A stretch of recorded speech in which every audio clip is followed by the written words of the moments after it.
ನೀವು ತಿನ್ನುವ ಊಟದಲ್ಲಿ ನಿಜವಾಗ್ಲೂ ಸತ್ವ ಇದೆಯಾ?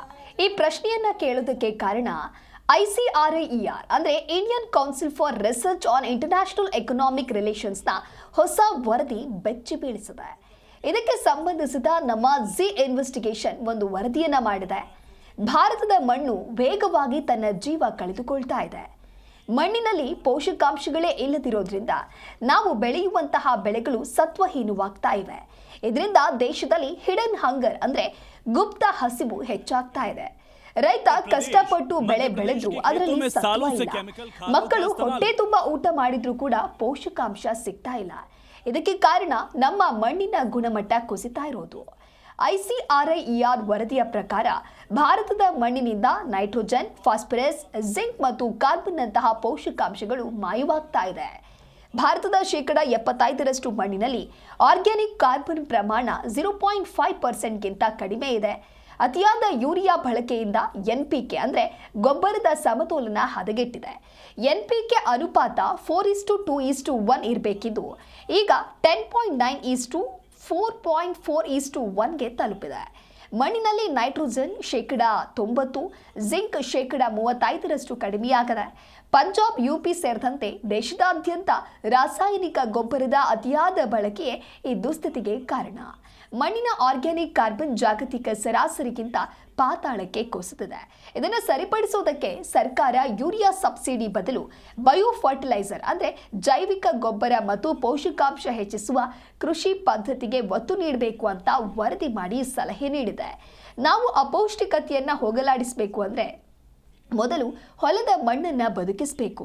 ಇಲ್ಲದಿದ್ರೆ ಮುಂದಿನ ದಿನಗಳಲ್ಲಿ ನಮ್ಮ ತಟ್ಟೆಯಲ್ಲಿ ಊಟ ಇರುತ್ತೆ, ಆದರೆ ಪೋಷಣೆ ಇರುವುದಿಲ್ಲ.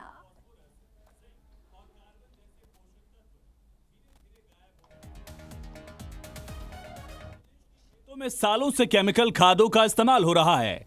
ICRIER की रिपोर्ट के मुताबिक फर्टिलाइज़र की पॉलिसी है वो हमारी ठीक नहीं है।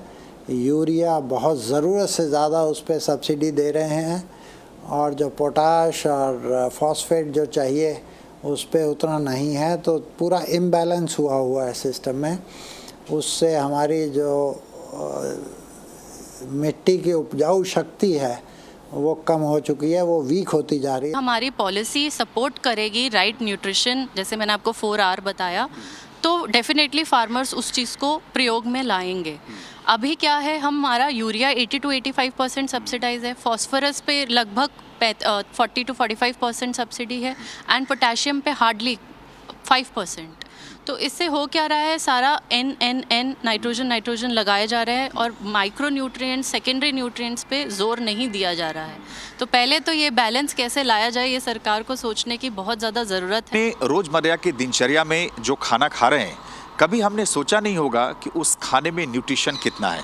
लेकिन हमारे ही देश की एक संस्था है ICRIER यानी ICRIER, जिसने मिट्टी के सेहत को लेकर जो रिसर्च किया है, उस रिसर्च में कई चौंकाने वाले खुलासे। हमारे शरीर को जो ज़रूरी न्यूट्रिशन है, जो पोषक तत्व हैं, वो नहीं मिल पा रहे हैं, क्योंकि जो मिट्टी में ही जो मिट्टी की जो सेहत है वो सेहत ही ठीक नहीं है। और इन्होंने बताया कि किस तरीके से अगर हम पॉलिसी बनाएं तो हम चीज़ों को और बेहतर तरीके से कर सकते हैं और इस सिचुएशन से यानी इस चुनौती से भी नहीं बढ़ सकते।